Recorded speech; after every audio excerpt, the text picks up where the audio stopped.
अवशिष्यते। ओम शांति शांति शांति। शंकरं शंकराचार्यं केशवं बादरायणं सूत्रभाष्य कृतौ वन्दे भगवन्तौ पुनः पुनः। ईश्वरो गुरुरात्मेति मूर्तिभेदविभागिने व्योमवद्व्याप्तदेहाय दक्षिणामूर्तये नमः। ओम शांति शांति शांति। तो हम लोग चल रहे थे विवेक चूड़ामणि में श्लोक नंबर 37, पेज नंबर 25। यहाँ पे हम लोग टीका के साथ ही श्रृंगेरी मठ वाली पुस्तक से विचार चल रहा है। तो यहाँ पे बताया जा रहा था कि जो है कोई जिज्ञासु शिष्य संसार से त्रस्त होकर के भाई संसार में दुख देखेगा तभी वो ऊपर उठना चाहेगा। इसलिए कई बार भगवान भाष्यकार ये भी लिखे हैं भाष्य में कि सबसे पहली बात तो है बंधन का ज्ञान होना चाहिए। आदमी को अगर बंधन का ज्ञान न हो तो मुक्ति का प्रयत्न नहीं करेगा। जैसे जो व्यक्ति जेल में रह रहा है और अपने लिए जेल को ही सुरक्षित मान लिया है, जेल में ही सुविधा देखने लगा, वो वहाँ से मुक्त होना चाहेगा क्या? कभी नहीं मुक्त होना। तो जो मुख्य बात यह है कि हमें बंधन का ज्ञान हो। बंधन का ज्ञान जब तक नहीं होगा तब तक मुक्ति के लिए यत्न नहीं करेंगे। बंधन का ज्ञान इसलिए होना चाहिए, है ना। कई ऐसे भी उदाहरण आते, कोई अपराधी है और जेल में है और जेल में ही वो सोच रहा है कि यही सुरक्षा है, बाहर जाऊंगा तो हो सकता है हमारे शत्रु हमें मार दे। वो जेल से ही अपना कामकाज चला रहा है, तो उसको वहाँ देखो कोई प्रतिकूलता नहीं महसूस हो रही, इसलिए वो वहाँ से निकलना नहीं चाहता। तो ऐसे ही किसी को जब संसार में बंधन का ही ज्ञान हो, संसार ही बड़ा रमणीय लगे, तो यहाँ वो प्रयत्न नहीं करेगा ऐसा व्यक्ति, भले ही जो है बार बार धक्के खाएगा। दुख तो होता ही है, नाना प्रकार के दुख होता है, दिन भर में ही कई बार दुखी होता है व्यक्ति, कई बार सुखी होता है, तो नाना प्रकार के दुख तो है ही। तो तो इधर उधर थोड़ा कहीं जा करके, तो मुख्य बात हमें जो है संसार में, संसार की जो वास्तविकता का थोड़ा सा कुछ एक झलक मालूम, हाँ, कि संसार अनित्यता का, संसार की अनित्यता का कुछ जो है हमें बोध होना चाहिए। तभी जो है व्यक्ति वो प्रयत्न करेगा, गुरु के पास जाता है। तो ऐसा ही एक जिज्ञासु पुरुष संसार में दुख का अनुभव करते हुए संसार से दूर जो है संसार को निवृत्त करना चाहते हैं, इसलिए गुरु की सन्निधि में गए। और हर एक उपनिषद में भी यही प्रक्रिया है, जहाँ नहीं दिए कथानक आया हो चाहे ना आया हो, प्रक्रिया तो यही होती है। तो इसलिए जैसे एक मुंडक में आया, वहाँ आया कि शौनको हवै महाशालो अंगीरसम विधिवत उपसन्नम पप्रच्छ। शौनक नाम के ऋषि है, बहुत बड़ा विश्वविद्यालय चलाते हैं, महागृहस्थ है। तो अंगिरा ऋषि के पास विधिवत जा करके, विधिवत उपसन्ना पप्रच्छ, विधिवत उपसत्ति करके, गुरु उपसत्ति करके पूछे। क्या पूछे? संसार को सुधारने के लिए थोड़ी पूछे, संसार से विरक्त होकर के गए हैं, इसलिए उन्होंने पूछा कस्मिन्नु भगवो विज्ञाते सर्वम इदम विज्ञातम भवति। किस तत्व को जान लेने से सब कुछ जान लिया जाता है? ऐसा कौन सा तत्व है जिसको जान लेने से सब कुछ जान लिया जाता है? तो वहाँ पे अंगिरा ऋषि जब बताना शुरू किए, तो संसार में भी यही बात है। बताए दो प्रकार की विद्या है, परा और अपरा विद्या, है ना। जितनी भी जो संसार में धन कमाने की विद्या, अन्य प्रकार की विद्या, वो सब अपरा विद्या में आएगा। और परा विद्या वही है जिसके द्वारा परमात्मा का ज्ञान हो, हम मुक्ति का अनुभव करें। उसको परा विद्या कहा गया, खंडाकार वृत्ति ज्ञान।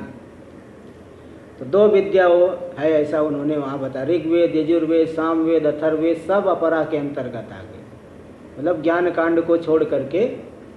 और ज्ञान कांड में भी अक्षर राशि तो अपरा विद्या में ही आएंगी। जब तक आप अक्षर का ज्ञान है लेकिन तत्व का अनुभव नहीं कर रहे हो तो ये अपरा में ही आ गया, तो शब्द जाली हुआ है ना। इसलिए बताया कि यथा खरो चंदन भारवाही, जैसे कोई गधा है चंदन की लकड़ी को ढो रहा है और भार को तो वहन कर रहा है लेकिन चंदन की कीमत नहीं जानता, वो चंदन की कीमत को नहीं समझ पा रहा है। ऐसे ही अगर आत्म तत्व को जानने की जिज्ञासा नहीं, शब्द राशि बहुत जान लिए हो तो भी वो गधे की तरह ही है। इसलिए उसको भी अपरा विद्या की कोटि में लिया गया। एक परा विद्या वही है जिसके द्वारा हम तत्व को जान लें। तो उस तत्व को जानने के लिए ही गुरु के पास जाना पड़ता है, और ये अनादिकाल से ही परंपरा चली आ रही। शौनक जाकर के अंगिरा से पूछे, प्रश्नोपनिषद में 6 ऋषि जाकर के पिपलाद महर्षि से पूछे, भगवान शंकराचार्य जी गौड़पादाचार्य जी के पास गए, और आज के वर्तमान काल में भी स्वामी चिदानंद जी, स्वामी शिवानंद जी के पास गए, स्वामी रामानंद जी, स्वामी अभयानंद जी के पास गए, कबीर दास जी वो स्वामी रामानंद जी के पास, एक वो पुराने उस समय के थे जो उनके पास गए। और हमारे यहाँ भी जो बड़े बड़े ब्रह्मनिष्ठ हुए, स्वामी छोटे महाराज जी, हरिहर तीर्थ जी महाराज, वो जो है षष्ठ पीठाधीश्वर की सन्निधि में गए। ये परंपरा जो है अनादिकाल से चली आ रही है, आत्मा को जानने के लिए सद्गुरु की सन्निधि। ये कोई नई बात नहीं आज की पर अनादिकाल की परंपरा है। जानना है तो स्वयं से, अपने बल से व्यक्ति जानना चाहे तो कुछ ज़्यादा आगे नहीं बढ़ सकता। ओमकारेश्वर में जब हम अध्ययन कर रहे थे तो एक व्यक्ति था, महात्मा जी थे, आंध्रा का शरीर था उनका। तो लघु की पुस्तक उनके पास भी थी। हम लोग भी लघु पढ़ रहे थे, हम पढ़ रहे थे, शास्त्री जी जो सुनते ये भी पढ़ रहे थे हमारे साथ में ही। तो जो है वो आंध्रा वाले महात्मा अब गुरु के पास नहीं जा रहे, वही खुद रोज थोड़ा सा उठाए पुस्तक, थोड़ा देख करके फिर बंद कर दे। एक दिन मैंने उनसे पूछा, स्वामी जी क्या करते? बोले मैं पढ़ता हूँ ये लघु। मैंने कहा किसी के पास जाना चाहिए? नहीं, मैं स्वतंत्र रूप से पढ़ता हूँ। तो 6 महीने बाद भी देखा तो संज्ञा प्रकरण ही उठा के शुरुआत में ही, आगे नहीं बढ़ पा रहे। तो बिना गुरु के जो है जान नहीं सकते आप, तत्व को जो है आप जान नहीं पाओगे। इसलिए यहाँ देखिए ये बताए कि वो गुरु के पास गए और किस भाव से उन्होंने प्रश्न किया, ये भी बता दिया कि स्वामिन नमस्ते नतलोक बंधो, हे स्वामिन। हे स्वामिन, स्वामिन का कई अर्थ हो सकता है, दैवी संपत्ति से युक्त अथवा जो आत्मा को जानने वाले। कल भी इसीलिए बता, स्वम अमति गच्छति थी स्वामी, जो अपने आप को जान लेता है वही स्वामी है। तो नतलोक बंधो, जो नतलोक है, विनम्र लोग है, श्रद्धालु लोग है, उनके आप बंधु है, दुख को दूर करने वाले, उनके आप बंधु है, दुख दूर करते हैं। नतालाम लोकानाम बंधु। कारुण्य सिंधु, करुणा के सागर है आप। मैं संसार सागर में पतित हो गया हूँ, गिर गया हूँ। जैसे कोई कुएं में गिर जाए, अपने आप से तो नहीं निकल पाएगा, रस्सी से निकालना पड़ेगा, किसी साधन से निकालना पड़ेगा। और यहाँ तो कोई कुआं छोटा मोटा नहीं, बल्कि ये तो संसार सागर है भैया। ये तो जो है कोई अपनी बल से तैर करके, कोई कितना भी बड़ा तैराक हो, तैर नहीं सकता। इसलिए अपनी कटाक्ष दृष्टि डाल करके मेरा उद्धार करिए, मुझे वहाँ से निकालिए, जो कि आपकी रिजवी बड़ी सरल दृष्टि है, अत्यंत करुणा रूपी सुधा का वर्षण, अमृत का वर्षण करने वाली है। अमृत के वर्षण से मरे हुए भी जिंदा हो जाते हैं। अब मैं तो मरा ही हुआ हूँ, इसलिए मुझे बचा लीजिए। जब तक ज्ञान नहीं हुआ समझ लो मरे हुए, बार बार जन्म से मरण, मरण से जन्म, ये होता है। इस तरह से ऐसा बता दिए। तो अब टीका में देखिए, नतलोक बंधो यानी नता नाम कृत नती नाम लोका नाम जना नाम बंधु, जो नमस्कार करने वाले हैं, विनम्र लोग हैं, उनके बंधु है। बंधु का मतलब दुख मोचक, दुख को हटाने वाले। हाँ, बंधु बंधु वही होता है दुख को जो हटाए, दूसरे का, अपने भाई के दुख को दूर करे। तो ये जो है संबंधियों के दुख को दूर करने वाला ही वास्तव में बंधु होता है, हितैषी होता है। तो नता नाम लोका नाम बंधु। थोड़ा एक बात बताना है कि ये बीच बीच में लोग ना आया करे तो ठीक है, पहले ही जिनको आना है आ जाया करे, ये बात बीच बीच में आते डिस्टर्ब करते हैं। हाँ, तो नता नाम लोका नाम बंधु, कृत नती नाम लोका नाम जना नाम बंधु यानी दुख मोचका। तस्य संबुद्धौ नतलोक बंधो, है ना, संबुद्धि संबोधन, हे नतलोक बंधो, जैसे आप भगवान, हे भगवान, हे प्रभु, ऐसा संबोधन करते हैं। जैसे आप सीधे बोलने लगो कि मैं तुमको दे रहा हूँ, अब 10 लोग खड़े हैं, मैं तुमको दे रहा हूँ, बोले किसको बोल रहे भाई? लेकिन कहेंगे जब आप कहोगे हे देवदत्त मैं तुमको दे रहा हूँ, तो ऐसा जब संबोधन करोगे तो आदमी आपकी तरफ देखने लगेगा। ऐसे गुरु को संबोधन करे, हे स्वामिन नतलोक बंधो, हम संसारी लोगों के आप हे बंधो, कारुण्य सिंधु, हे करुणा के सागर, ये संबोधन है, संबुद्धि कहते हैं इसको। व्याकरण में एक वचन में संबोधन जो होता है उसको संबुद्धि कहते हैं। तो तस्य संबुद्धौ, संबुद्धि में रूप बनेगा नतलोक बंधो, जैसे गुरु का बनेगा हे गुरो, संस्कृत भाषा में बोलना है तो हाँ हे गुरो, गुरु नहीं बोल सकते तो हे गुरुदेव, देव, हे गुरुदेव। तो नतलोक बंधो, हे नतलोक बंधो, हे हम संसारी लोगों के बंधु, उद्धार करो स्वामिन, हे प्रभो। ते नमस्ते, नमस्ते का मतलब ते नमः, तुभ्यम नमः, आपके लिए नमस्कार है मेरा, यानी प्रविभावो अस्तु, प्रविभाव अस्तु, प्रविभाव नमस्कार, झुकना नमस्कार है, इति शेष। बोले भाई क्यों नमस्कार कर रहे हो, क्या मिलेगा आपको, है ना? बोले यहाँ तो बोले बिना जरूरत के तो गधे को भी मामा नहीं बोलते, जरूरत पड़े तो, बिना जरूरत के कुछ नहीं, जरूरत पड़े तो गधे को भी मामा बोलते हैं, जरूरत पड़ गई तो गधे को भी मामा, और जरूरत नहीं पड़ी तो बड़े को भी नहीं। तो भाई आखिर क्यों नमस्कार कर रहे हो?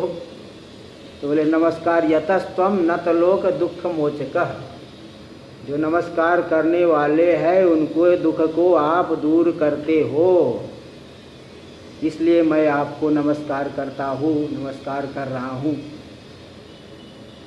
अतस्त्वाम दुख मुक्त्यै नमामि, इसलिए दुख से मुक्ति के लिए मैं आपको नमस्कार करता हूँ, प्रणाम करता हूँ। और क्यों? तत्र हेतुमः, तो दुख को सभी को नहीं, सभी को तो नहीं देगा, नहीं, सभी को, जो भी श्रद्धालु है। तत्र हेतुमः कारुण्य सिंधु, दुख को क्यों दूर करते हो लोगों? क्योंकि करुणा के सागर हो, है ना। जैसे कोई व्यक्ति बहुत दानी है तो उसके पास बहुत लोग जाते हैं कि भाई ये करुणा का सागर है, बहुत दान, जैसे सभी की मदद करता है। ऐसे ही आप करुणा के सिंधु है। कारुण्य, कारुण्य कहो चाहे करुणा कहो एक ही बात होती है, करुणा के सिंधु कहो चाहे कारुण्य सिंधु कहो, संस्कृत में एक ही समान अर्थ है। तो करुणा के सागर, हे करुणा के सागर, इति संबोधने न, संबोधन दे दिए, संबोधन से भी हेतु द्योतित हो गया, क्योंकि करुणा के सागर है इसलिए जो श्रद्धालु लोग हैं सभी को आप दुख से दूर करते हो। विवृतम एतत्, इस बात का विवरण तो पूर्व श्लोक में ही, श्लोक नंबर 35 में आ गया था। अहेतुक दया सिंधुर इत्यत्र, बिना किसी हेतु के ही दया करने, दया के सागर है, वहाँ पे इस बात को और अच्छी तरह से बताया गया था, है ना। वहाँ पे भी देख सकते हो इस बात को। तो आखिर आपको समस्या क्या है, क्यों आए हो? पैसा चाहिए, क्या चाहिए, है ना, क्या चाहिए? कई बार जो है ना, कई लोग दुख रहते हैं तो आश्रमों में भी आकर के कपड़ा मांगते हैं, पैसा भी मांगते हैं, आश्रमों में भी आकर के, भाई ये लोग दयालु है दे देंगे, कई बार दे भी देते हैं। क्या चाहिए आपको? तो यहाँ पे बोला स्वकीयम दुखम निवेदयत, ये अपने दुख का निवेदन करते हैं कि मुझे समस्या क्या है। भवाब्धौ पतित, भवाब्धौ धौ पतितम, मैं संसार सागर में पतित हूँ, है ना। और संसार सागर कैसा है? जन्म जरा रोग मरणानर्थ संकुले, जन्म से संकुल, संकुल यानी युक्त है। जन्म जन्म है, इसमें जन्म है, जरा है, रोग है, मरण है, नाना प्रकार की समस्याएं हैं। बताओ, किसी को पुत्र वियोग हो जाता है, व्यक्ति कितना दुखी रहता है। किसी को पत्नी का वियोग हो गया, किसी को पति का वियोग हो गया, किसी को क्या वियोग हो जाता है, किसी को क्या नहीं मिल रहा है ना। किसी को धन नहीं मिल रहा है, किसी को संतान नहीं हो रही है, किसी को क्या, नाना प्रकार की जो है, सब जो है दुखी ही है। इसलिए जन्म जरा रोग मरणानर्थ संकुले संसार समुद्रे पतितम इत्यर्थ। जन्म जरा रोग मरण इत्यादि अनर्थों से संकुल जो युक्त है संसार समुद्र, उसमें मैं पतित हूँ, डूब गया हूँ। हाँ, इसलिए इदानीं तन निवृत्तिम प्रार्थयते माम उद्धर, इसलिए मैं वो निवृत्ति की प्रार्थना करता है कि माम उद्धर, है ना, मुझे मेरा उद्धार कर दो। मतलब जन्मादि बंध निर्मुक्तम कुर्वित्वर्थ, जन्मादि बंधन से मुक्त कर दो, यही मेरी प्रार्थना है। तो कैसे मुक्त कर दे हम? तो तत्र साधनम याचते, किस प्रकार से मुक्त करिए? ये तो मैंने सुन रखा है कि महात्मा लोग कृपा कर देते हैं। आत्मीय कटाक्ष दृष्टि, अपनी कटाक्ष दृष्टि डाल करके, आँख के कोने से कटाक्ष दृष्टि थोड़ा सा देख लिया उनसे, उसी से हो जाता है। कटाक्ष दृष्टि डाल करके, यानी स्वकीय लोचन प्रांतेन, अपने लोचन यानी नेत्र, उसके प्रांत यानी कोने से, कटाक्ष दृष्टि से ऐसे देख करके, उतने से शिव जी की कटाक्ष दृष्टि से ही हाँ देवताओं लोगों को क्या क्या समृद्धि मिल जाती है। लेकिन वो देखो कितने विरक्त है, श्मशान में रहते हैं, और उनकी कटाक्ष दृष्टि से सुरास्ताम ताम रिद्धि दधति ते भवद भ्रू प्रणिहितम, है ना, आपकी भ्रू के, भ्रिकुटी के प्रणिधान से ही थोड़ा सा, है ना, भ्रिकुटी का निक्षेप कर दिए, उसी इतने मात्र से ही देवता को ऐसी तत्त समृद्धि, नाना प्रकार की समृद्धि देवता लोग भोग करते हैं, है ना। तो यहाँ तो ऐसी नहीं, यहाँ तो हमेशा हमेशा के लिए मुक्ति चाहिए। इसलिए अपनी लोचन के प्रांत से, कोने से ही देख लीजिए, कटाक्ष दृष्टि डालिए। तो बोले भाई कटाक्ष डालने से क्या होगा? देखिए बता रहे, ब्रह्म साक्षात्कार निर्धूत सकल मलस्य, ब्रह्म के साक्षात्कार होने से जिसके संपूर्ण मल निकल गए हैं, धुल गए हैं, बिल्कुल निर्मल जो है, ज्ञानी से बढ़कर के कौन निर्मल होगा? ज्ञान से बढ़कर के कोई शुद्धि करने वाला नहीं। देश से शुद्धि होती, काल से शुद्धि होती है, भगवान के नाम से शुद्धि होती है। ये सब शुद्धि तो थोड़ी थोड़ी है। कोई पाप हुआ कहीं जो है, गंगा जी में जा कर के स्नान कर लिए, छोटा मोटा पाप, थोड़ी ये शुद्धि हो गई। लेकिन दोबारा पाप हुआ, फिर जो है विशुद्ध मल वाले हो गए, निर्मल नहीं रह पाओ। लेकिन ज्ञान हो गया तो कोई पाप नहीं, कोई अशुद्धि नहीं। हत्वा पीसा ईमान लोकान न हंति न निबध्यते, पूरे संसार को मार करके वो न तो मारता है और न ही बंधन की प्राप्ति करता है। इसलिए ब्रह्म साक्षात्कार निर्धूत सकल मलस्य, ब्रह्म साक्षात्कार से धुल गए हैं जिसके संपूर्ण मल, ऐसे आप है भवतः, आपके पवित्र कटाक्ष पाते, पवित्र जो है आपकी कटाक्ष दृष्टि मेरे ऊपर पड़ जाने पर सकल पाप निर्मुक्तो हम, मैं भी संपूर्ण पापों से रहित हो जाऊंगा। महात्माओं की सन्निधि में जाकर के कितने बड़े बड़े पापी सुधर गए, तो छोटी मोटी की बात छोड़िए, बड़े बड़े पापी लोग तर गए, है ना। वासनाओं पे चोट पहुंचती है इन सब बातों को सुन करके। वेदांत की बातें सुनोगे तो संसार की जो वासनाएं हैं आपके अंदर वो हट जाएंगी धीरे धीरे। चोट पहुंचता है ना, जैसे कोई गाली दे आपको तो चोट पहुंचता है। अब संसार में आसक्त है, अब ये सब सुनेगा तो चोट पहुंचेगा, तो वासनाएं जो है ढीली पड़ती जाएंगी। इसलिए आपके पवित्र कटाक्ष का पात्र होने पर सकल पाप से मैं रहित होकर के निर्मुक्तो अहम संसार सागरम तरामी, संसार सागर को पार कर जाऊंगा इति भावः, ये तात्पर्य है। इस भाव से वह निवेदन कर रहे हैं।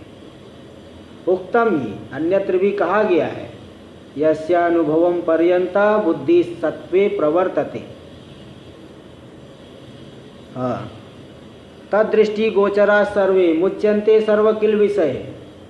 जिसकी कैसी बुद्धि? अनुभव पर्यंता बुद्धि, सत्वे, सत्वे यानी अंतःकरणे, जिसके अंतःकरण में अनुभव पर्यंत बुद्धि है। हाँ, अनुभव पर्यवसायी बुद्धि, अनुभव तक बुद्धि हो गई। ठीक है, तो उसके जो है तद दृष्टि गोचरा, उसकी दृष्टि में जितने भी लोग आ गए, जितने लोगों के ऊपर उसकी दृष्टि पड़ गई, सर्वे मुच्यन्ते सर्व किल विषय, सभी के सभी लोग सभी के सभी पापों से मुक्त हो जाते हैं। इसलिए एक स्वामी अखंडानंद जी महाराज जी एक कहीं लिखे हुए हैं, स्वामी अखंडानंद जी महाराज कहीं लिखे हैं कि देखो मैंने तुमको सुना दिया तत्त्वमसि, यह महावाक्य मैंने तुम्हें सुना दिया, अब तुम जरूर मुक्त हो जाओगे, चाहे एक जन्म में मुक्त हो चाहे 10 जन्म में मुक्त हो, लेकिन तुम मुक्त जरूर होगे, इस बात की मुझसे गारंटी लिख लो। हाँ, तुमने मेरे मुख से सुन लिया तत्त्वमसि, तुम जरूर मुक्त हो जाओगे, चाहे 1 जन्म लगे चाहे 10 जन्म लगे, लेकिन तुम मुक्त जरूर हो जाओगे। ऐसा उन्होंने ताल ठोक करके कहा था स्वामी अखंडानंद जी महाराज। उनके विषय में कौन संशय कर सकता है? तो ऐसा जो है, इसलिए इसी बात को यहाँ बता रहे, तद दृष्टि गोचरा सर्वे, गोचरा सर्वे, उस ज्ञानी की दृष्टि में के अंतर्गत आ जाने वाले जितने लोग हैं, मुच्यन्ते सर्व किल विषय, सभी पापों से मुक्त हो जाते हैं, है ना। इसलिए मैं ऐसा निवेदन कर रहा हूँ विनम्रता पूर्वक।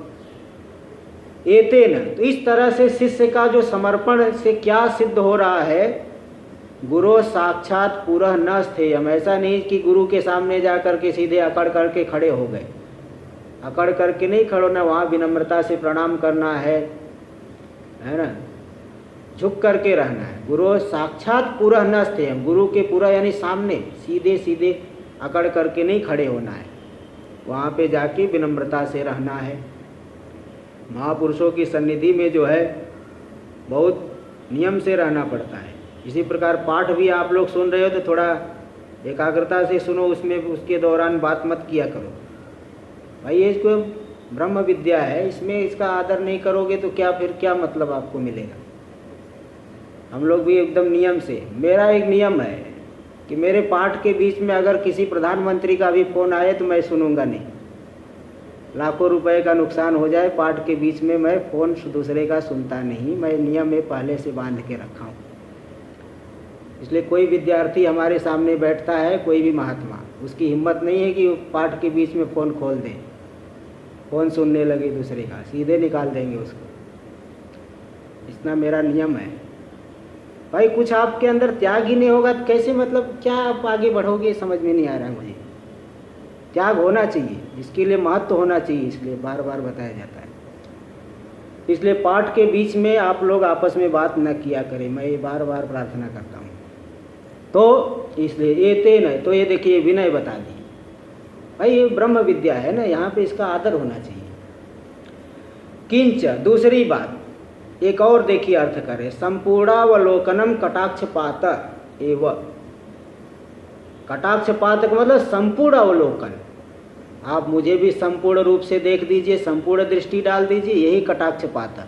अतस्तव कामये, ऐसी कटाक्ष दृष्टि की मैं कामना करता हूँ, इत्यपि भावः, यही भाव है, तात्पर्य है।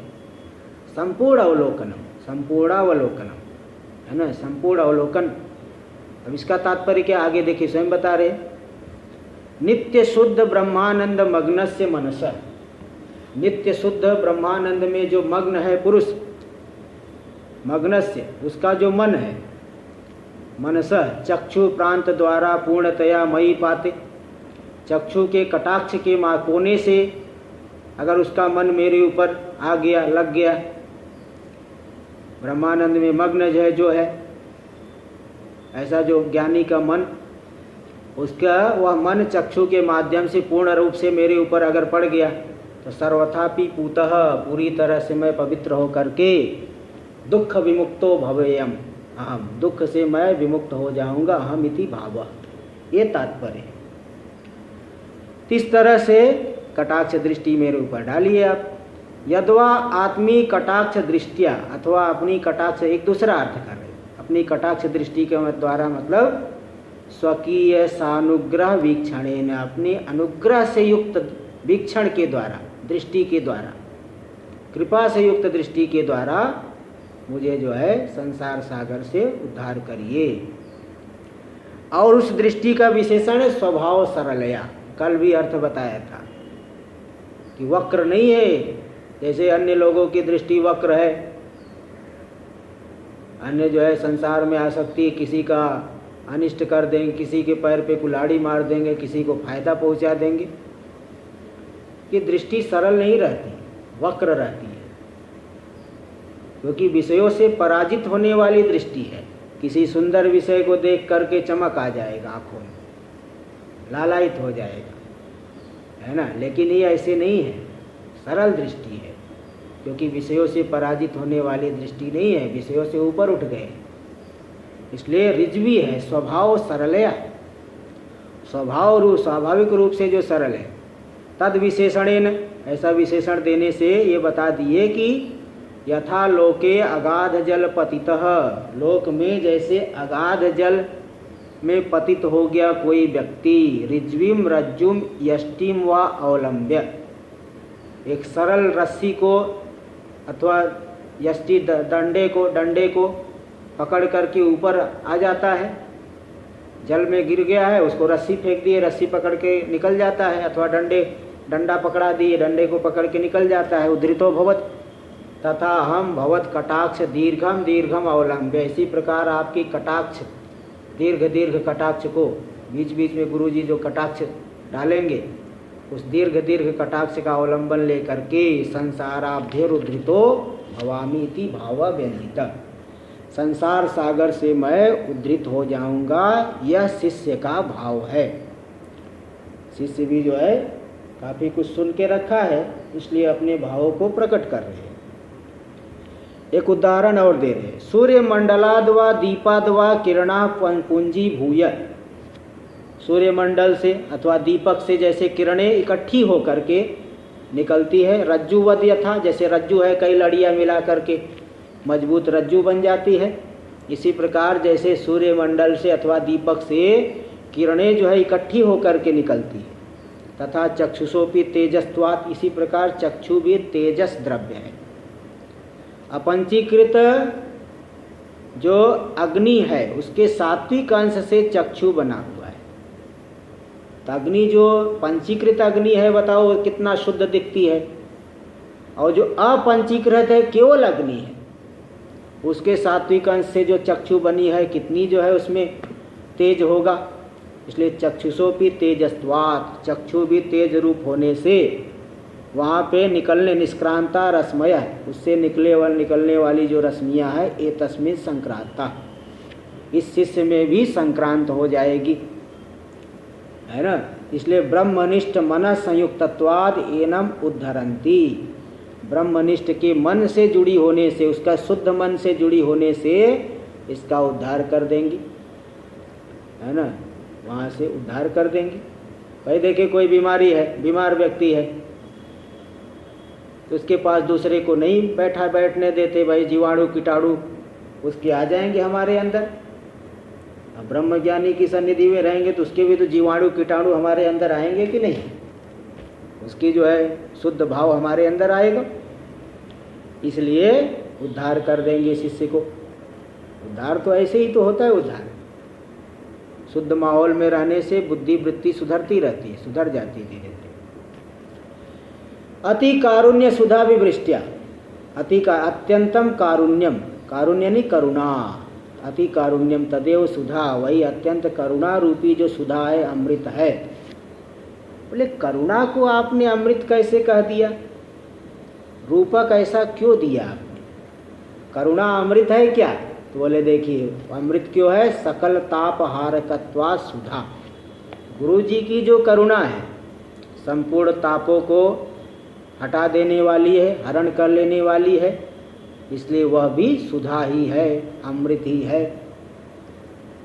क्योंकि सुधा नाम अमृतम, सुधा किसका नाम है, सुधा कौन है, अमृत को कहते सुधा।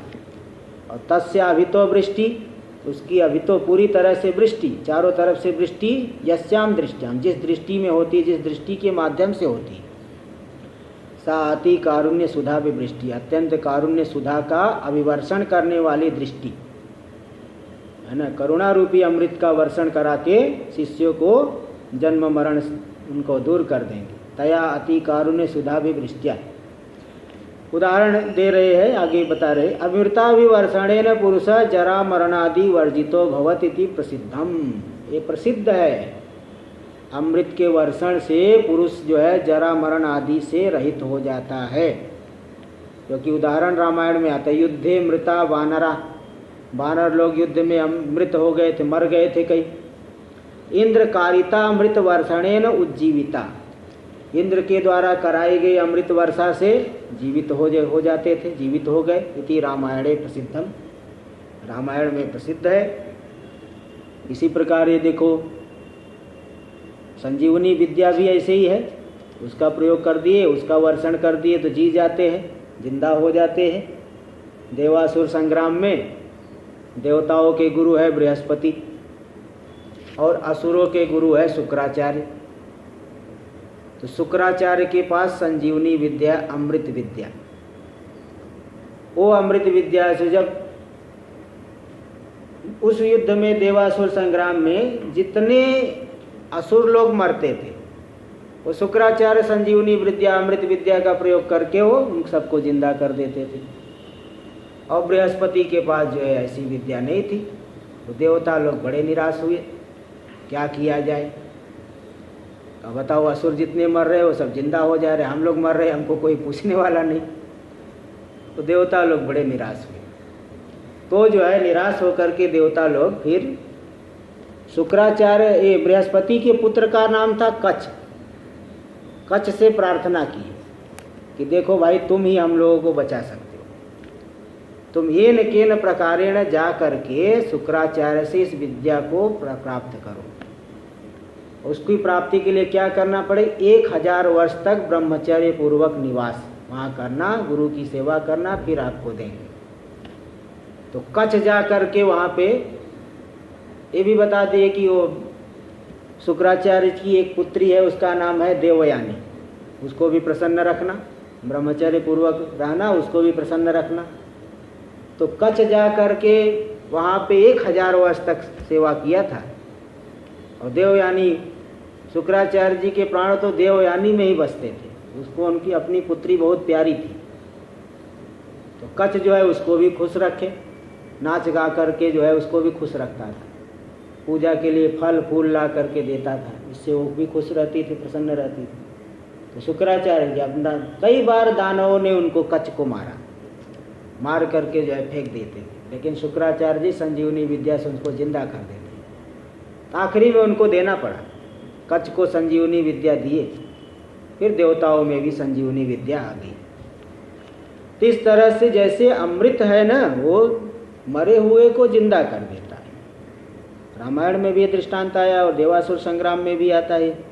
तो तादृशा अमृत सेव तथात्वे, इस प्रकार का जो करुणा रूपी अमृत है, करुणा रूपी सुधा है, वह जन्म मरण रूपी, हाँ जैसे वो अमृत है लौकिक अमृत, वो जो है जिंदा कर देता है, तथात्वे ऐसा करने से, वैसा होने से, जिंदा कर देने से। इसी प्रकार ब्रह्मनिष्ठा अनुकंपा अमृत वर्षण दृष्टि, ब्रह्मनिष्ठा, ब्रह्मनिष्ठ की अनुकंपा, ब्रह्मनिष्ठ की जो कृपा, अमृत वर्षण दृष्टि, कृपा रूपी अमृत की वर्षण से युक्त जो दृष्टि है, वह क्या करेगी, सदा सदा के लिए संसार से मुक्त कर देगी।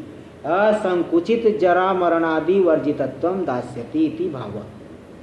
असंकुचित, संकोच से रहित, यानी पूरी तरह से हमेशा हमेशा के लिए जरा मरण आदि से के अभाव को दे देगी, हमेशा उसको हटा देगी। इति भाव, ये तात्पर्य है। पीछे देखो आया था कि जो अत्यंत जिज्ञासु है वह अपने उद्धरण में विलंब को सहन नहीं कर पाता। स्वोद्धरणे विलंबम असहिष्णु, स्व के उद्धार में विलंब को जो सहने वाला नहीं है, तो स्वकीय तीव्र मुमुक्षुत्वम प्रकटी करोति, अपनी तीव्र मुमुक्षा को प्रकट कर रहा है ना, कि मैं जो है बहुत परेशान हूँ, बहुत जो है संकट में हूँ, मुझे इससे उद्धार करे। जैसे कोई बीमार, बहुत ज़्यादा बीमार हो तो डॉक्टर से प्रार्थना करे मुझे बचा लीजिए, बचा लीजिए। इसी प्रकार ये भी यहाँ पे प्रार्थना कर रहे। अगले श्लोक से, श्लोक नंबर 38 देखिए। दुर्वार संसार दवाग्नि तप्तं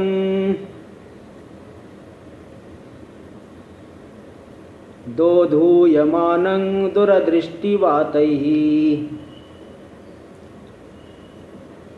भीतं प्रपन्नं परिपाहि मृत्योः शरण्यमन्याद्यदहं न जाने। हाँ, दुर्वार संसार दवाग्नि तप्तम। दुर्वार संसार दवाग्नि, दव कहते जंगल को। ये जंगल में जैसे अग्नि लग जाए तो बहुत से प्राणी मर जाते हैं, ऐसे ही है संसार रूपी जो वन की अग्नि। संसार कैसा दुर्वार, इसका वारण करना अपने बस से वारण कर लो, ऐसा तो कभी हो नहीं सकता। बिना गुरु कृपा के, ज्ञान प्राप्त किए वारण हो नहीं सकता। इसलिए संसार को कह दी दुर्वार। दुर्वार जो संसार रूपी जंगल की अग्नि है, उससे मैं बहुत तप्त हूँ, बहुत तप्त हूँ, संतप्त हूँ। यहाँ पे देखिए संसार है जंगल, और इसमें अग्नि कौन है? काम, क्रोध, लोभ, मोह। कितनी कामनाएं, कितना क्रोध आता है, नाना प्रकार की कामनाएं जो है व्यक्ति में है, और नाना प्रकार के इसलिए क्रोध भी हो जाता है कोई कामनाओं में विघ्न पड़ी तो। इस दुर्वार संसार रूपी जंगल की अग्नि, जंगल उसमें अग्नि है, काम, क्रोध, लोभ आदि, ये सभी अग्नि है। उस अग्नि से मैं अत्यंत संतप्त हूँ। इस संसार सागर में काम, क्रोध, लोभ, मोह से बहुत पीड़ित हो रहा हूँ। दोधूयमानम दुरदृष्टवातैः, दुरदृष्ट यानी पाप, पाप रूपी वायु से बहुत हिलाया जा रहा हूँ। परिस्थितियाँ भी एकदम प्रतिकूल हो जाती है, कहीं भी जाओ धोखा खा रहा हूँ। हाँ, कहीं भी जाओ इससे शांति के लिए कुछ जो है मिल ही नहीं रहा है, शांति नहीं कर पा रहे हैं।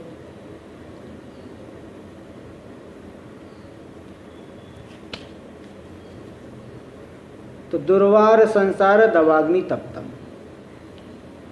संसार दुर्वार जिसका वारण करना कठिन है, संसार रूपी जो जंगल की अग्नि, उससे मैं अत्यंत संतप्त हूँ। और दोधूयमानम, दोधूयमानम में बहुत हिलाया जा रहा हूँ, जैसे बहुत जोर की हवा भी चले, बहुत जोर अग्नि लगी हुई है और खूब जोर की हवा भी चल रही है। बहुत खतरा हो जाता है अग्नि उड़ करके हमारे शरीर पे आ जाए, अथवा हम ही उड़ करके अग्नि में चले जाए। ऐसा भी होता है ना, बहुत जोर जोर का तूफान आए, पूरा का पूरा घर बार भी उड़ जाता है। कोई बता रहे थे कि एक बार उड़ीसा में जो है जोर का तूफान आया, एक भैंस उड़ करके वृक्ष के ऊपर टंग गई थी। भैंस जो है इतनी जोर से तूफान आया, भैंस जो है वृक्ष के डाली पे लटकी हुई है। ऐसा देखे, इतना जोर का तूफान उड़ा देते, पूरा घर और उड़ा दे दिया। तो ऐसा जो है दोधूयमानम दुरदृष्टवातैः, दुरदृष्ट यानी पाप रूपी वायु। पूर्व जन्म के पाप है तो व्यक्ति को बहुत परेशान होना पड़ता है, और सही से गुरु भी नहीं मिलते जल्दी, इसीलिए गुरु भी तो नाना प्रकार के घूम रहे हैं। एक महात्मा जी बता रहे थे, उनकी जीवनी में आता है, उनको बहुत तीव्र वैराग्य, तीव्र वैराग्य है, तो गृह त्याग करके गए, तो संकल्प लेके गए कि जब तक आत्मा को, जब तक भगवान के दर्शन नहीं होंगे तब तक मैं पानी नहीं पीऊँगा, भोजन नहीं करूँगा, मतलब भोजन आदि नहीं करूँगा। गंगा के किनारे किनारे ऐसे घूमने लगे, किनारे किनारे घूम रहे हैं। कई महात्मा मिले जो है, लेकिन वो जमा नहीं उनको। कई देखे, नाना प्रकार के प्रपंच देखे और कुछ तो नहीं जमा। तो एक जगह पहुँचे, सायंकाल हो गया था, 2 दिन से खाना वाना खाए नहीं थे कुछ। तो पहुँचे जो है, वहाँ के जो महात्मा जी थे वो थोड़ा घूमने गए थे, टहलने गए थे सायंकाल का समय। तो जो सेवक था उनको बैठाया, बोला जलपान आदि कर। बोले नहीं नहीं, जब तक भगवान के दर्शन नहीं होंगे तब तक जलपान आदि नहीं करेंगे। तब जो है, तब से थोड़े समय बाद वो महात्मा जी है, देखते ही वो समझ गए कि एक आदमी कई दिन से खाना नहीं खाया है। 2 दिन से नहीं खाया, मुख तो ऐसे ही जो है पीला पड़ जाएगा। 1 दिन खाना न खाओ तो कमजोरी एकदम आ जाती है। 2 दिन न खाए, 3 दिन न खाए तो ऐसे ही। तो देखते ही उनको मालूम पड़ गया। उन्होंने कहा भाई तुमने नाश्ता किया जलपान की? बोले नहीं। उन्होंने कह दिया जब तक भगवान के दर्शन नहीं होंगे तब तक हम जलपान नहीं करेंगे। तो वो महात्मा जी ने बताया उनको कि देखो भाई, ये जो भगवान का दर्शन है, तुम जैसा जिस तरह से करना चाहते हो वैसे होगा कि हम जैसा बताएंगे वैसे होगा? तो उन्होंने बताया कि महाराज आप जैसा बताओगे उसी रास्ते से होगा। बोले बस फिर तो पहले जलपान करो, हाँ फिर बताएंगे।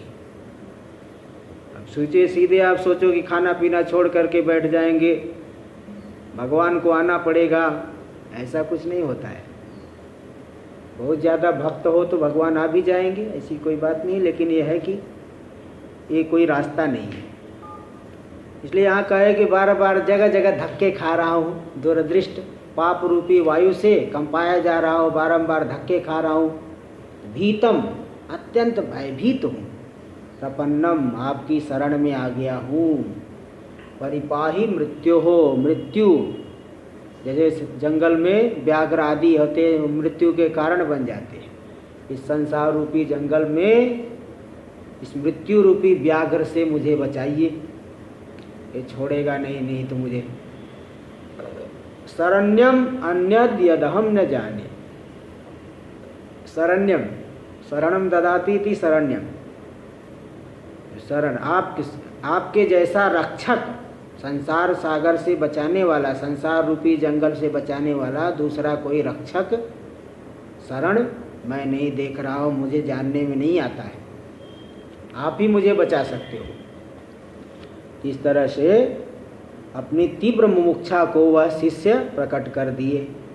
तीव्र मुमुक्षा को अपने शब्दों के द्वारा अभिव्यक्त किए। देखिए आगे, संसार एवं दवाग्नि ही, संसार ही ये जंगल की अग्नि है। जंगल की अग्नि जैसे बहुत दूर तक व्याप्त हो जाती है। सर्वसो व्याप्य ताप हेतुत्वात्, पूरी तरह से चारों तरफ से व्याप्त करके ताप देती है। जैसे जंगल की अग्नि, बहुत से प्राणी जल जाते हैं, मर जाते हैं, ऐसे संसार रूपी अग्नि है, पूरी तरह से व्याप्त, चारों तरफ से ताप देने वाली। तो वनानल, वन रूपी अनल जग्नि अग्नि है। संसार जंगल है और मैं बता दिए काम क्रोध लोभ ये सब अग्नि के समान, क्योंकि बहुत दुख देते हैं। और सह भवदीय सदुपदेश जनित ज्ञानम बिना न वारयितुम शक्य इति दुर्वार। आपका जो सदुपदेश है, शास्त्रानुकूल उपदेश है, उससे जनित ज्ञान के बिना इस संसार का वारण भी नहीं हो सकता। अब दूसरा भी कोई रास्ता होता तो मैं मान भी लेता, लेकिन इसलिए दूसरा कोई साधन नहीं, इसलिए दुर्वार। वारयितुम स्वयं अशक्य है, स्वयं इसका वारण नहीं किया जा सकता। अपने बल से कोई संसार से ऊपर उठ जाए ऐसा तो कभी हो नहीं सकता। तो दुर्वारस चासो संसार दवाग्नि ही, दुर्वार है जो संसार रूपी जंगल की अग्नि, वारण नहीं कर पा रहा हूँ मैं। तेन तप्तम यानी दग्धम, जल गया हूँ, बहुत जल रहा हूँ, झुलस रहा हूँ। और जो है जब उसी समय तेज जोर से वायु चलती रहे तो और भी कठिनाई। वनानलस्य वात सहितत्वे, वन की जो अग्नि अनल अग्नि, अगर वायु से भी बहुत जोर की वायु चल रही तो और भी खतरनाक हो गई। बहुव्याप्य तापकत्वम, तब तो और जो है उसकी लपटें उठेंगी, आपके शरीर पे लगी, और ज़्यादा तपाएगी और जलाएगी। इसी प्रकार यहाँ पे संसार रूपी जंगल में काम क्रोध रूपी अग्नि से झुलस रहा हूँ। कौन सी वायु है यहाँ पे? पाप रूपी। तथा दुरदृष्ट वातै दुरदृष्टानि पापानि तान्य वाता प्रतिकूल वायवः, प्रतिकूल वायु है। तय तय दोधुये मानम, उनके द्वारा मैं बार बार कंपाया जाता हुआ। मुहुर्मुहुः कंप्यमानम, बारंबार पुनः पुनः कंपाया जाता हुआ। देखो, अनुकूलश्चेद वातः एनम अन्यत्र नयत। अगर वायु अनुकूल हो तो सही जगह पे लेके जा सकती है, लेकिन प्रतिकूल अगर वायु है, दुरदृष्ट वायु है, इसलिए प्रतिकूलता दिखाने के लिए दुरदृष्ट विशेषण लगाए। प्रतिकूल वायु है तो क्या अनर्थ करेगी? अग्नौ पातयति, इसी को उठा के अग्नि में सीधे झोंक देगी, अथवा अग्नि को ही उठा करके इसके शरीर पे झोंक दे। अग्निम वास्मिन, इस साधक के ऊपर अग्नि को ही गिरा देगी। बताओ, पीड़ित होगा। एवं दवाग्नि तप्तस्य अमृत वर्षणे, इस तरह से दवाग्नि से जो तप्त है उसके ऊपर अमृत का अगर वर्षा हो जाए तो ताप मोक्षो भवति, तब तो ताप से मुक्ति होगी, तभी मुक्ति होगी। इति अभिप्रायेण, इसी अभिप्राय से पूर्व में एक विशेषण दिया था, दृष्टेः अति कारुण्य सुधा विवृष्टिया इति विशेषणम दत्तम। दृष्टि का विशेषण बताए थे कि अत्यंत करुणा रूपी अमृत से का अभिवर्षण करने वाली जो दृष्टि, अमृत का वर्षण हो जाएगा तो दवाग्नि के से संतप्त को ताप से मुक्ति मिलती है, इसलिए वहाँ ये विशेषण दिए थे। अब विशेषण नहीं समझ करके अलग से पद माने तो तत्र बहुव्रीहि मा कृत्वा, बहुव्रीहि समास नहीं करके अगर अलग से उसको माने तो दृष्टिया अकरणे, दृष्टिया करणेन, दृष्टि रूपी करण के द्वारा अति कारुण्य सुधा विवृष्टिया, अपनी दृष्टि रूपी दृष्टि से अत्यंत करुणा रूपी सुधा का वर्षण करके, सुधा अभिवर्षणेन इत्यपि वक्तुम शक्यते। देखो वहाँ पे दो प्रकार से, एक तो दृष्टि का विशेषण बता दी कि अत्यंत करुणा रूपी सुधा का अभिवर्षण करने वाली दृष्टि मेरे ऊपर डालिए, और दूसरा ऐसे भी कह सकते हैं कि अपनी दृष्टि को डाल करके मेरे ऊपर अमृत का वर्षण करिए, ऐसा भी कह सकते हैं। तो विशेषण भी बना सकते, विशेषण नहीं भी बना सकते। तो तेन दवाग्नि तप्तम माम परिपाही मृत्यो परिपाही, उस दवाग्नि से संतप्त जो है, जो मैं ऐसा अभिवर्षण करके, सुधा का वर्षण करके, सुधा की वर्षा करके, तेन यानी सुधा विवर्षणेन, उस अपनी दृष्टि से अमृत का वर्षण करके दवाग्नि तप्त को, संसार रूपी जंगल की अग्नि से जो मैं संतप्त हूँ उसको माम मृत्यो परिपाही, मृत्यु से बचा लीजिए, आप मुझे मृत्यु से बचाइए। इति अन्वय, ऐसा अन्वय है। इत्थम च स्वकीय कटाक्ष दृष्टिया ऋज्व्या माम उद्धर इति पूर्वम है। इसलिए पूर्व वाले श्लोक में भी अब थोड़ा से अलग अर्थ भी कर सकते हो कि अपनी कटाक्ष दृष्टि जो सरल दृष्टि है उसके द्वारा अभिवर्षण करके मेरा उद्धार करिए, ऐसा वहाँ पे भी अन्वय करते हैं। तया अति कारुण्य सुधा विवर्षणे, उस अति कारुण्य सुधा के अभिवर्षण के द्वारा संसार दवाग्नि तप्तं माम, संसार रूपी जंगल की अग्नि से जो संतप्त हूँ मैं, उस मुझको मृत्यो परिपाही, मृत्यु से पूरी तरह से बचा लीजिए। इति अन्वय, इति उत्तरत्र अन्वय, ये आगे यहाँ पे अन्वय कर लेना, ऐसा जोड़ करके अर्थ कर लेना। तो फिर आगे कह दिए कि भीतम प्रपन्नम परिपाही मृत्यो हो, मृत्यु से जो मैं भयभीत हूँ, आपकी शरण में आया हूँ, तो शरणागत की रक्षा करनी चाहिए। मृत्योर भीतम, प्रपन्नम यानी शरणागतम, शरण में आया हुआ हूँ, ऐसे माम मुझे मृत्यो परिपाही, मृत्यु से बचा लीजिए। तो दोनों तरफ से मृत्यु से बचाइए का ऐसा अन्वय करना। सुधा का विवर्षण करके दवाग्नि से बचाइए, दवाग्नि से संतप्त मुझको मृत्यु से बचाइए, और जो मैं डरा हुआ हूँ, शरणागत हूँ, उसको मृत्यु से बचाइए। तो दोनों तरफ अन्वय। तो कहने का मतलब क्या है कि भवद अनुग्रहाद आत्मज्ञाने सति, आपके अनुग्रह से आत्मज्ञान होने पर शरीरोत्क्रमण रूप मरणम न संभवत इति भाव। शरीर से उत्क्रांति, उत्क्रमण होकर के अन्य लोकों में जाएगा, कभी नरक में चले जाएगा, कभी मनुष्य बन जाएगा, कभी ऊँट बन गया, उत्क्रमण होते रहता है। स्थूल शरीर तो यही विनष्ट हो जाएगा, सूक्ष्म शरीर का उत्क्रमण होता है। तो मतलब आपके अनुग्रह से यदि आत्मज्ञान हो जाए तो मेरा उत्क्रमण नहीं होगा। शरीर की उत्क्रांति रूपी मरण, ये मरण का अर्थ बताया था कि सूक्ष्म शरीर और स्थूल शरीर के संबंध का वियोग हो जाना, ये मरण है। तो ऐसा मरण संभव नहीं होगा। तो यहाँ से अब जो है 27 पृष्ठ से हम चलाएंगे। 3 दिन अनध्याय रहेगा। चौथे दिन, आज रविवार है, सोम मंगल बुध, 3 दिन अनध्याय, और गुरुवार से फिर ये चलेगा पाठ आगे। ओम पूर्णमदः पूर्णमिदं पूर्णात् पूर्णमुदच्यते पूर्णस्य पूर्णमादाय पूर्णमेवावशिष्यते।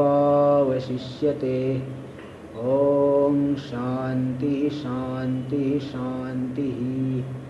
शंकरं शंकराचार्यं केशवं बादरायणं सूत्रभाष्य कृतौ वंदे भगवन्तौ पुनः पुनः।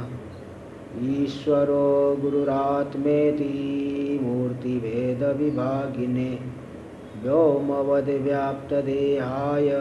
दक्षिणामूर्तये नमः। ओम शांति शांति शांति।